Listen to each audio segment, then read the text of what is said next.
I certainly wouldn't have expected Julian Weigl to be back as a central defender, no less. We saw Rafael Guerreiro up the pitch. They take the lead. They give up a goal just before halftime, which is when you're not supposed to give up a goal or an equalizer. And yet mentally they're tough. And take nothing away from Gladbach and Hecking. This Gladbach very much an old school team, and Dortmund hung in there, wore them down, and they're just proving again they can beat you many different ways. Gab, how much of a buzz is there regarding Jadon Sancho in England at the moment?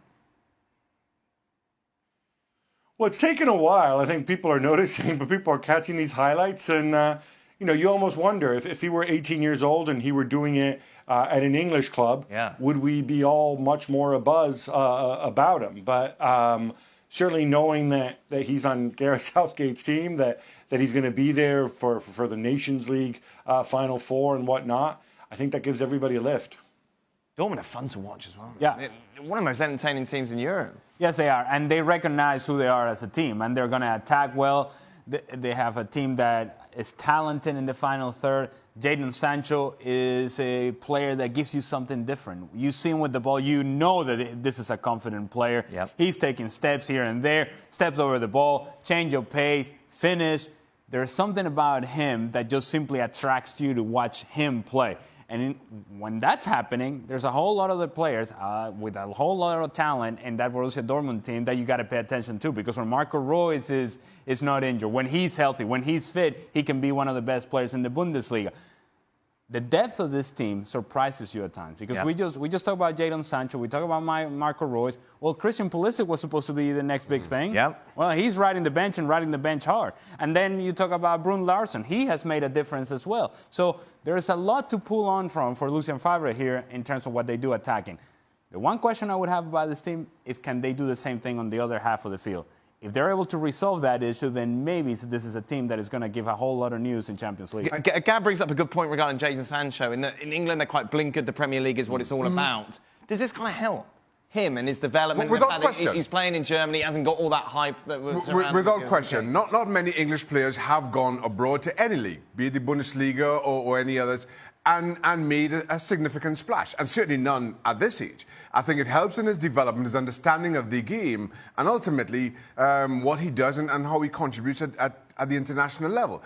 I think this is a wonderful opportunity for him to play in a team that plays with a pace and a level of excitement that not many clubs in Europe are able to play with, which is why they're so good, which is why I think it lends to his development and ultimately how good Jadon Sancho will be. Of course, so Borussia Dortmund, it's Spurs next in the Champions League when it returns in February. Gab, I don't feel we've had a conversation about this clash since the draw was made last week. Borussia Dortmund, slight favourites, but both teams odds on to advance.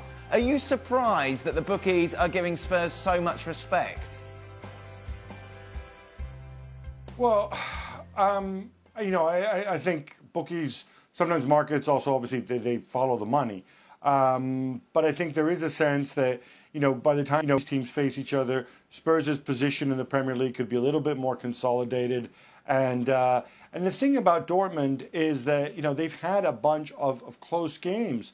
Even recently we've seen that. So it's not like they do have a huge lead, but it's not like they're flattening everybody. They can flatten you on their day, but equally there's other days where they go and they gut it out. I mean, they're very much a team of many faces. So, yeah, over two legs, I would probably lean towards Dortmund, but I still think it's going to be very close. How excited are you about these two legs, Gab?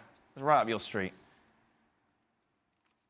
Well, totally. I mean, this was obviously, when you asked me, come up with your dream draw, this was one of the games that I called that I wanted to see, and I'm psyched that we go and get to see it. What I do wonder, obviously, we'll find out how Alcácer is. Ali made a great point about the absolute depth that Borussia Dortmund have, in the sense that, they can call on Mario Götze, they can call on Philip, guys that we haven't even mentioned yet. And he's not afraid to change things around. With Spurs, obviously, many more limited options, but equally, you've got the Poch factor in there. I think one of the keys is going to be, are Spurs going to go into this with a settled defense, whether it's Vertonghen, Davinson Sanchez back at full fitness, have the right combinations so that Pochettino's hand isn't really forced in terms of the 11 he puts out there. Now, for more Champions League talk, in particular, Juventus against Atleti, be sure to download the latest edition.